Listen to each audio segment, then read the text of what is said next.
Arkadaşlar merhaba, kanalımıza hoş geldiniz. Bugün sizlere yeni bir Darkness Rises videosuyla karşınızdayım. Dün de söylediğim gibi arkadaşlar, Bakura ile ilgili, Bakura kesmekle ilgili, eşyalarımızla ilgili Bakura'yı neden kesemiyoruz? Bunlarla ilgili bir video olacak. Haydi videoya geçelim.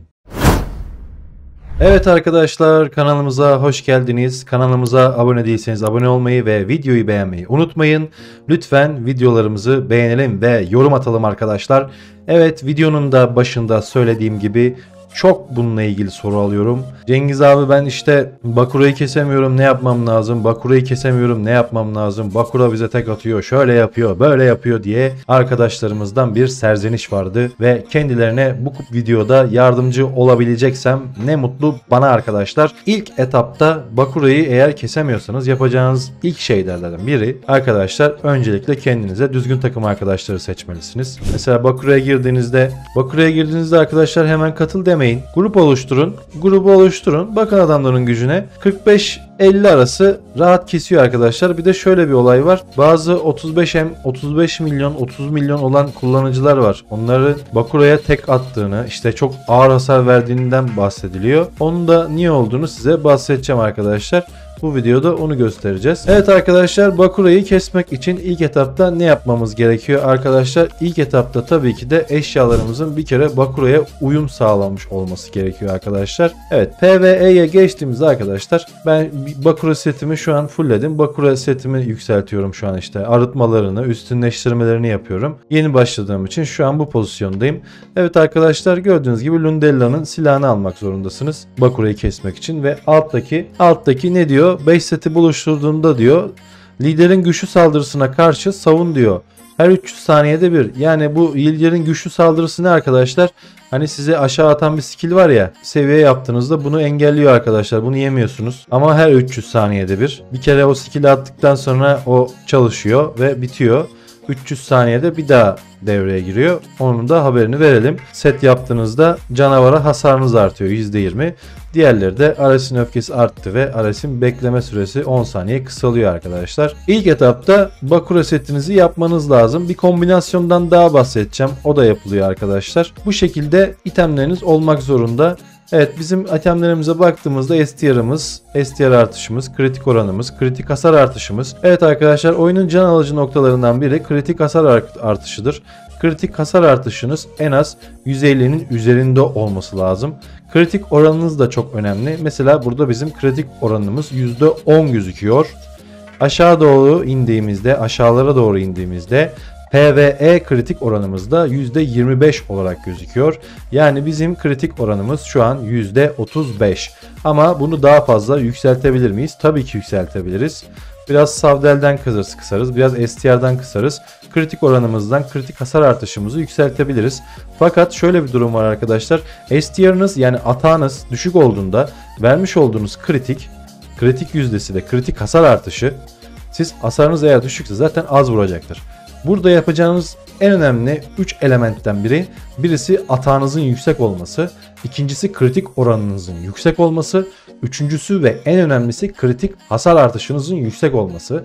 Yani kritiğinizi her vurduğunuz kritiklerde vermiş olduğunuz kritiğin hasarı artıyor arkadaşlar, düşünün. Ve diğer bir önemli statlardan biri de Savdel ve Savdel artışı. Savdel artışı arkadaşlar savunma delme, yani kısaltılmış bir şekilde savunma del demek istiyor. Savunma del artışı da yapmış olduğunuz savunma delmenin artışı, yükselişi. Yani bir nevi şöyle düşünebiliriz. Kritik hasar artışı ve kritik oranı ne diyor? Kritik oranın yüksek olduğu zaman daha yüksek, hani kritik hasar artışın daha yüksek olacak. Hep kritik attığın zaman kritik hasar artışında 201 olduğu için hep yüksek vuracaksın. Neyse, fazla böyle kafanızı bulandırmak istemiyorum. Şimdi oyundaki en önemli, yani Bakura'daki en önemli statlar şunlar: STR, kritik oranı, kritik hasar artışı. Kritik oranınız %40, %35, %50 aralarında takılabilir. Böyle çok böyle %80 yapacağım, %70 yapacağım, %90 kritik yapacağım diye uğraşmayın arkadaşlar.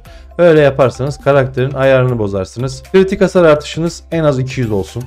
Savdeliniz de 150-200 arası gitsin. Benim savdelim düşük. Savdel artışınız çok önemli arkadaşlar. Bakurayı rahat bir şekilde kesmek istiyorsanız savdel artışınız yüksek olmak zorunda. Daha sonra aşağılara indiğimizde şöyle bir gezelim. PvE savdel artışı arkadaşlar, savdel artışı ve PvE savdel artışı, bunlar önemli elementler.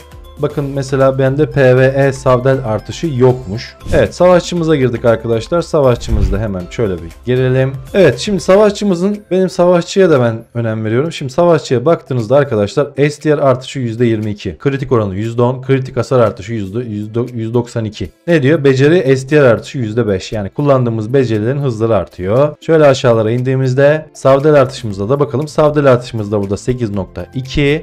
Aşağı iniyorum. Evet, PvE savdel artışı 6,6 arkadaşlar. Bunu sihir taşından buluyorsunuz. PvE savdel artışı, PvP savdel artışı. Yani sihir taşlarında kendinize 2 tane kombinasyon belirleyin. O şekilde ilerleyin. Şimdi onu da göstereceğim. Size başka bir kombinasyon daha göstereceğim. Savdel artışını arttırma taktiği arkadaşlar. Bunu PvP'de de yapabilirsiniz. Bakura'yı da kesmek istiyorsanız yapabilirsiniz. Bir tane PvP savaş alanı muhafız pelerini takıyorsunuz. Bu eski bir set. Taktık. Ne oldu? 4 milyon canımız gitti. Gücümüz gitti. Bir tane de PvP savaş alanı kemeri takıyorsunuz. Bu ne özellik veriyor size arkadaşlar? Hemen statlara geldiğimizde %8 savdel artışı veriyor.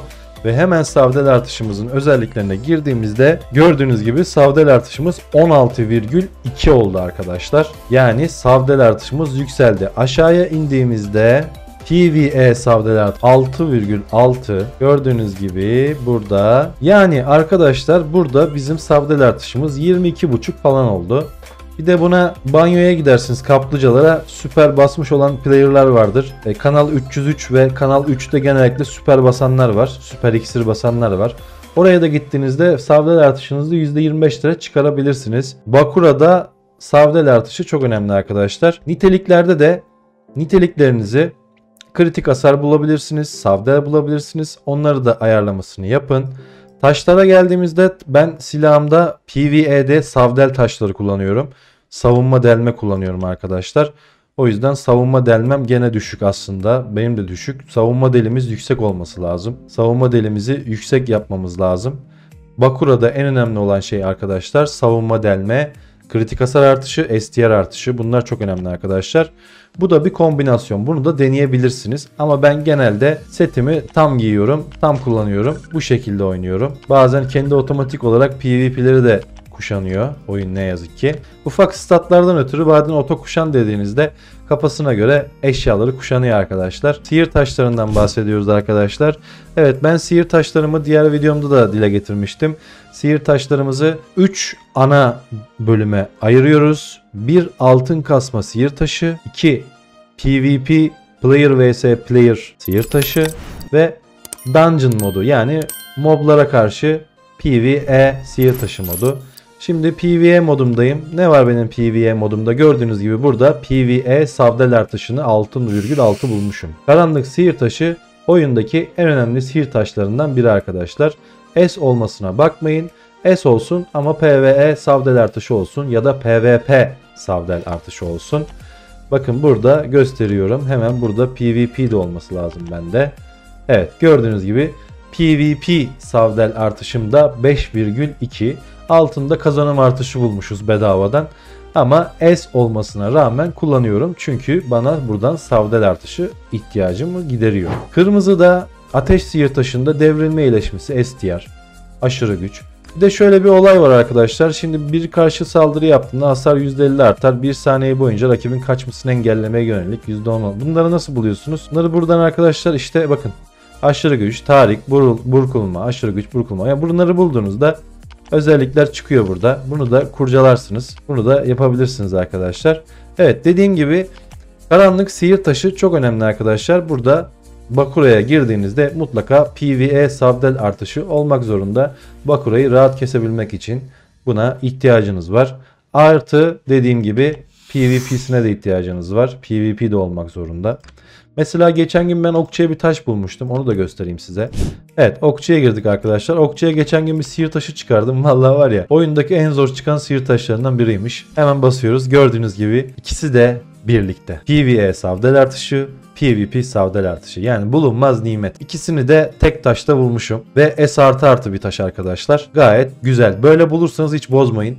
Bu taşı bulursanız gerçekten biçilmiş kaftan arkadaşlar. Böyle bir taş bulduğunuzda sakın ellemeyin. Dediğim gibi oyundaki en önemli taşlardan biri karanlık sihir taşı. Burada savdel artışı özelliklerini hem PvP'de hem de PvE'de bulmak zorundasınız. Evet arkadaşlar, bir de pet'e gelelim. Çünkü pet de Bakura'da önemli. Geçen gün buna at bulduk bir tane. Atı en sonda bulduk. Bunu da atını da işte level arttırıyoruz. Burada gördüğünüz gibi arkadaşlar atınızın atılım özellikleri yazıyor. 45 levelden sonra 2 atılım yapabiliyorsunuz. 35'te ilk atılımınızı yapıyorsunuz.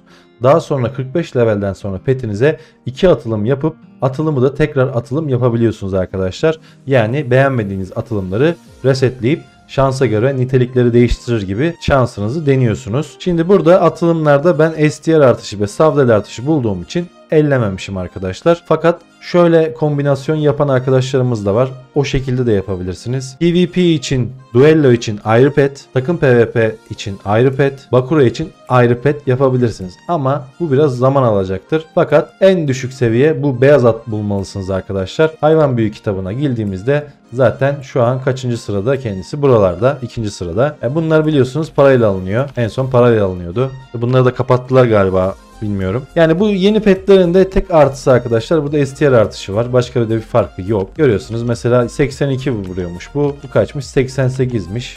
75. Böyle yavaş yavaş düşüyor. At 62 olsun ama savdelimiz var. STR artışımız var falan filan. Atı bulduğunuz zaman tek boynuzlu unicorn'u, beyazı, bunu kullanın arkadaşlar. Eğer oyuna para vermek istemiyorsanız, parayla pet almak istemiyorsanız unicorn'u bulmaya çalışın. Şu an parasız alınan en iyi pet bu arkadaşlar. Ona göre haberiniz olsun. Evet arkadaşlar, rünlere geldiğimizde, Bakura rünlerimize geldiğimizde rünler zaten aslında mantıken basit arkadaşlar. STR'e geldiğimizde ben ne kullanıyormuşum? Durum etkisi, hasar artışı kullanıyormuşum. Zayıflatma, kritik oranı kullanıyormuşum. Yeşile geldiğimizde Bakura'nın herhangi bir skillinden kaçtığımızda canımızı geri kazanıyormuşuz. Ve bunda da başarılı bir şekilde kaçtığımızda kritik oranımız 5 saniye boyunca %25 artıyormuş. Defansa geldiğimizde %20'nin altına düşerse 5 saniye %200 sav artar diyormuşuz. Bunda da bunu koymuşum çünkü en güzel mantıklısı buydu. Diğerleri çok bir işe yaramıyordu. Bunu da buna koymuşum. SP'miz %20'nin altına düşerse bütün becerilerimizin bekleme süresi 10 saniye azalıyormuş arkadaşlar. Mantıken okuduğunuzda aslında İşe yarayacak bir şey. Evet arkadaşlar, dediğim gibi Bakura'da önemli olan özellikleri de sizden bahsettim. Yorumlarda bana tekrardan diyebilirsiniz. Abi işte şu konuda takıldım, bu konuda takıldım. Her türlü yardımcı oluyorum zaten size. Kanalımızı takip etmeye ve beni izlemeye devam edin. Bu videoyu da şu an izlediğiniz için size teşekkür ediyorum arkadaşlar. Yeni bir videoda görüşmek üzere. Hoşçakalın.